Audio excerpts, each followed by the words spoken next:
নমস্কার বন্ধুরা, এই মুহূর্তে রয়েছে রাজ্যের সমস্ত কৃষকদের জন্য বিরাট বড় সুখবর। আপনি যদি একজন কৃষক হয়ে থাকেন এবং পশ্চিমবঙ্গ সরকারের কৃষক বন্ধু প্রকল্পের নাম নথিভুক্ত করে রাখেন, তাহলে এই মুহূর্তে রয়েছে আপনার জন্য দুর্দান্ত সুসংবাদ। এই 2025 সালে কৃষক বন্ধু প্রকল্পের প্রথম কিস্তি অর্থাৎ খরিফ মরশুম টাকা কবে থেকে দেওয়া শুরু হবে সেই বিষয়ে কিন্তু আজকে অর্থাৎ 12ই জুলাই 2025 শনিবার উঠে এলো বিরাট বড় আপডেট। তো বন্ধুরা, সমস্ত কিছু জানিয়ে দেওয়া হয়েছে আজকের এই গুরুত্বপূর্ণ ভিডিওটির মাধ্যমে, তাই ভিডিওটি সম্পূর্ণ দেখার জন্য অনুরোধ রইল।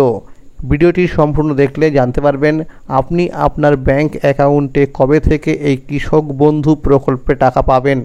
কৃষক বন্ধু প্রকল্পে টাকার আপডেটের পাশাপাশি রয়েছে কৃষকদের জন্য আরও বেশ কয়েকটি নতুন আপডেট।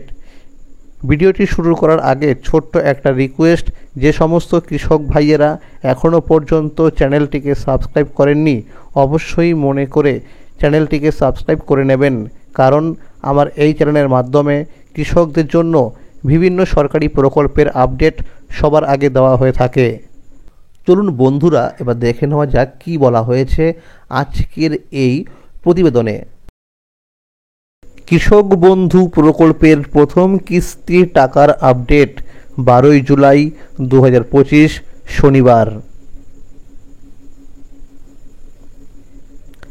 হাসি ফুটবে চাষির মুখে, কৃষক বন্ধু টাকা আসছে জুলাই মাসে। পশ্চিমবঙ্গের মুখ্যমন্ত্রী মমতা বন্দ্যোপাধ্যায়ের নেতৃত্বে রাজ্য সরকার সবসময় সাধারণ মানুষের পাশে থেকেছে। তারই এক উজ্জ্বল উদাহরণ কৃষক বন্ধু প্রকল্প। এটি শুধু আর্থিক সাহায্য নয়, বরং পশ্চিমবঙ্গের লক্ষ লক্ষ কৃষকের জীবনে এনেছে সম্মান, নিরাপত্তা ও স্থিতি। 2019 সালের 1 জানুয়ারি এই প্রকল্পের সূচনা হয়। শুরুতে কৃষকদের বছরে সর্বোচ্চ 5,000 টাকা এবং সর্বনিম্ন 2,000 টাকা করে সহায়তা দেওয়া হতো, কিন্তু সময়ের সঙ্গে সঙ্গে কৃষকদের প্রয়োজন বুঝে প্রকল্পটিকে আরও শক্তিশালী ও উপযোগী করে তোলা হয়। 2021 সালের 17 জুন থেকে চালু হয় কৃষক বন্ধু নতুন প্রকল্প। বর্তমানে এই প্রকল্পে যাদের জমি 1 একর বা তার বেশি, তারা বছরে পান 10,000 টাকা করে, আর যাদের জমি 1 একরের কম তাদের দেওয়া হয় বছরে 4,000 টাকা করে। এই অর্থ বছরে 2 কিস্তিতে দেওয়া হয় কৃষকদের। এক, খরিফ মরশুমে এপ্রিল থেকে সেপ্টেম্বর মাসের মধ্যে। 2 নম্বর, রবি মরশুমে, যার সময় হলো অক্টোবর থেকে মার্চ মাসের মধ্যে। তবে এই প্রকল্পের সবচেয়ে মানবিক দিক হলো, যদি কোনো কৃষক যার বয়স 18 থেকে 60 বছরের মধ্যে হঠাৎ মৃত্যুবরণ করেন, তাহলে তার পরিবারকে রাজ্য সরকার এককালীন 2 লক্ষ টাকা আর্থিক সহায়তা দেয়। 2025-26 খরিফে আরও বেশি কৃষকের কাছ থেকে ধান কেনার পরিকল্পনায় রাজ্য। আগামী 2025-26 খরিফ মরশুমে আরও বেশি ছোট ও প্রান্তিক চাষির কাছ থেকে ধান কেনার সিদ্ধান্ত নিয়েছে রাজ্য সরকারের খাদ্য দপ্তর। বুধবার উচ্চ পর্যায়ের একটি বৈঠকে ঠিক হয়েছে, এবার একজন কৃষক একবারে সর্বোচ্চ 15 কুইন্টাল ধান বিক্রি করতে পারবেন। আগে এই পরিমাণ ছিল 30 কুইন্টাল। তবে একজন কৃষক পুরো মরশুমে একাধিক দফায় মিলিয়ে সর্বোচ্চ 90 কুইন্টাল ধান বিক্রি করতে পারবেন। একবারে কম পরিমাণ ধান কেনার ফলে অনেক বেশি কৃষক এই প্রকল্পে অংশ নিতে পারবেন, এমনটাই আশা করছে সরকার। এই সিদ্ধান্তের আরেকটা কারণ হলো যাতে ফরেরা কৃষকদের নাম ভাড়িয়ে সরকারের কাছে ধান বিক্রি করতে না পারে। এর বিরুদ্ধে ইতিমধ্যে কিছু ব্যবস্থা নেওয়া হয়েছে, কিন্তু এখনও কিছু ফরের তৎপরতা চলছে বলে খবর রয়েছে। তাই এবার একবারে ধান কেনার সীমা কমিয়ে ফরেদের সম্পূর্ণভাবে আটকাতে চাইছে সরকার। সরকার চায় যাদের জমি কম এমন প্রকৃত চাষিরা যেন বেশি করে ধান বিক্রি করতে পারেন, কারণ বেশিরভাগ ছোট চাষি একবারে 15 কুইন্টালের মধ্যে ধান নিয়ে আসেন।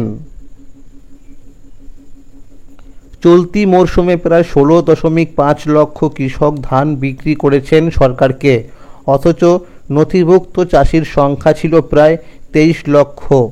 বুধবার খাদ্য ভবনে হওয়া বৈঠকে উপস্থিত ছিলেন খাদ্যমন্ত্রী রথীন ঘোষ, পঞ্চায়েত ও সমবায় মন্ত্রী প্রদীপ মজুমদার এবং খাদ্য দপ্তরের শীর্ষ আধিকারিকরা। ধান কেনার এই সরকারি প্রকল্পে রাইস মিল মালিকরাও যুক্ত থাকেন। তাদের সংগঠনের সভাপতি আব্দুল মালেক সরকারের এই উদ্যোগকে স্বাগত জানিয়েছেন। আগামী নভেম্বর থেকে যে খরিফ মরশুম শুরু হবে তাতে ধান কেনার লক্ষ্যমাত্রা ঠিক করা হয়েছে 67 লক্ষ টন। চলতি মরশুমে এই লক্ষ্যমাত্রা ছিল 60 লক্ষ টন। এখন পর্যন্ত 56 লক্ষ টনের বেশি ধান কেনা হয়েছে, যার রেকর্ড। সরকারিভাবে কেনা চালের মধ্যে 73% ইতিমধ্যেই সরকারি গুদামে এসে গেছে। তবে এবার রাইস মিল মালিকদের কাছ থেকে চাল কেনার ক্ষেত্রে ব্যাংক গ্যারান্টির পরিমাণ 35 লক্ষ টাকা থেকে বাড়িয়ে 60 লক্ষ টাকা করার প্রস্তাবে মিল মালিকরা আপত্তি তুলেছেন। আর মাত্র কিছুদিনের অপেক্ষা, তারপরেই রাজ্যের হাজার হাজার কৃষকের মুখে ফুটবে স্বস্তির হাসি। এপ্রিল মাস থেকে যারা অধীর আগ্রহে অপেক্ষা করছেন কৃষক বন্ধু প্রকল্পে টাকার জন্য, তাদের অপেক্ষার দিন শেষের পথে। গত কয়েক বছরের অভিজ্ঞতা বলছে 2021 সালে টাকা ঢুকেছিল 17 জুন, 2022 সালে 27 জুন, 2023 সালে পঞ্চায়েত ভোটের কারণে আগেভাগেই অর্থাৎ 26 এপ্রিল, আর 2024 সালে 12 জুনেই টাকা পৌঁছে গিয়েছিল কৃষকদের ব্যাংক অ্যাকাউন্টে। সেই হিসেব ধরেই এবারও সবাই ভেবেছিলেন জুন মাসে টাকা আসবে, কিন্তু জুন পেরিয়ে গেলেও এখনও পর্যন্ত সরকারের পক্ষ থেকে কোনো নির্দিষ্ট তারিখ ঘোষণা করা হয়নি। তবে চিন্তার কিছু নেই, সরকারি স্তরের প্রস্তুতি চলছে জোর কদমে। কৃষি অফিসে তালিকা তৈরি, যাচাই বাছাই সব শেষের পথে। অনেক কৃষকের স্ট্যাটাসের ঘরে অ্যাপ্রুভ, ভ্যালিডেশন স্ট্যাটাসের ঘরে ব্যাংক ভ্যালিড, আর ডিবিটি স্ট্যাটাসের ঘরে অ্যাকাউন্ট ভ্যালিড লেখা উঠে এসেছে। তবে আগের মতো আর এই স্ট্যাটাস কৃষকরা ওয়েবসাইটের মাধ্যমে দেখতে পাবেন না। জানতে হলে যেতে হবে নিকটবর্তী কৃষি অফিসে। সেখানে আধিকারিকরা আধার কার্ড, ভোটার কার্ড ও জমির কাগজপত্র ও ব্যাংকের পাসবই দেখে নাম খুঁজে স্ট্যাটাস জানিয়ে দেবেন। যদি কোনো সমস্যা থাকে সেটার সমাধানের পথও বলে দেবেন। তবে স্ট্যাটাস দেখার জন্য কৃষি অফিসে ভিড় করার কোনো দরকার নেই। যাদের ক্ষেত্রে সমস্যা রয়েছে তাদের SMS-এর মাধ্যমে জানিয়ে দেওয়া হচ্ছে। বেশ কিছু পুরনো এবং নতুন কৃষকদের মোবাইল নম্বরে ইতিমধ্যে SMS গেছে। SMS-এ বলা হয়েছে আধার কার্ড, ভোটার কার্ড, জমির কাগজপত্র এবং ব্যাংকের পাসবই নিয়ে দ্রুত কৃষি অফিসে যোগাযোগ করতে। মূলত যাদের নথিপত্রের সমস্যা বা যাদের আধার লিঙ্ক করা হয়নি তাদেরকেই ডাকা হচ্ছে। আবার কিছু জেলায় পঞ্চায়েত অফিসেও কৃষকদের নামের তালিকা পাঠানো হয়েছে, সেখান থেকেও ডেকে পাঠানো হচ্ছে উপযুক্ত নথিপত্র সহ।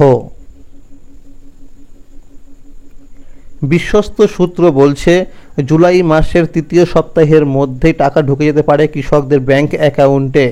সম্ভাব্য তারিখ হিসাবে ধরা হচ্ছে 18 জুলাইয়ের আগে বা পরে যে কোনো দিন।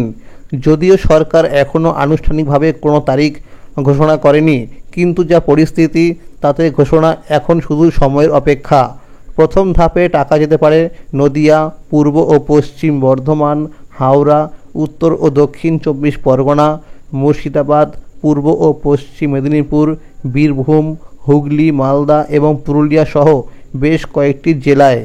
এরই পাশাপাশি কৃষকদের উদ্দেশ্যে কৃষি অফিস থেকে জানানো হয়েছে প্রত্যেক কৃষকদের যেন ব্যাংক অ্যাকাউন্টের সঙ্গে KYC আপডেট করা থাকে। বিগত কিস্তিতে টাকা দেওয়ার সময় দেখা গেছে বহু কৃষকরা এই কারণে টাকা পায়নি।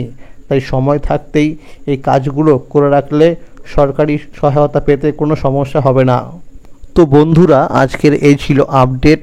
কৃষক বন্ধু প্রকল্প সহ সরকারি বিভিন্ন প্রকল্পের খবরাখবর সবার আগে পেতে হলে চ্যানেলটিকে এক্ষুনি মনে করে সাবস্ক্রাইব করে নিন, কারণ আমার এই চ্যানেলের মাধ্যমে প্রতিনিয়ত কৃষকদের জন্য বিভিন্ন প্রকল্পের আপডেট সবার আগে দেওয়া হয়ে থাকে। যদি এই ভিডিওটি ভালো লাগে অবশ্যই একটি লাইক করে দেবেন এবং সকলের কাছে বেশি বেশি করে শেয়ার করে দেবেন, যাতে সবাই এই আপডেটটি পেয়ে যায়। ভালো থাকবেন, সুস্থ থাকবেন, ধন্যবাদ।